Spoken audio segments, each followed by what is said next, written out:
বেয়াদবির ভয়ানক ফলাফল। যে হাত বেয়াদবি করে সে হাত একদিন অবশ হয়ে পড়ে।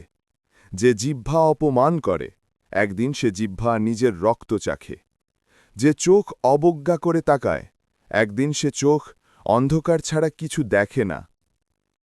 দারুস শিফা কমপ্লেক্স কারো ব্যক্তিগত সম্পত্তি নয়, এটি এক অলৌকিক রুহানি শক্তির কেন্দ্র, যেখানে আকাশের রহমত নেমে আসে আর কালো অন্ধকার পুড়ে যায় তাওহীদের জ্যোতিতে।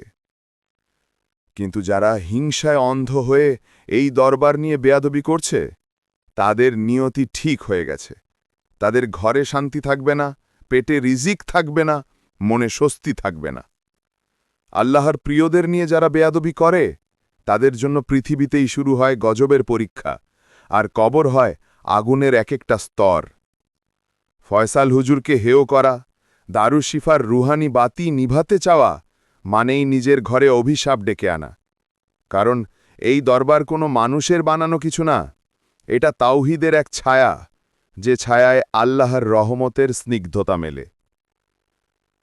মনে রেখো, বেয়াদবির আগুনে যারা খেলে তারা প্রথমে নিজেরাই পুড়ে ছাই হয়ে যায়। যারা দারুস শিফার নাম নিয়ে খিস্তি করে, একদিন তারা চিকিৎসা খুঁজে খুঁজে পাগল হয়ে যাবে।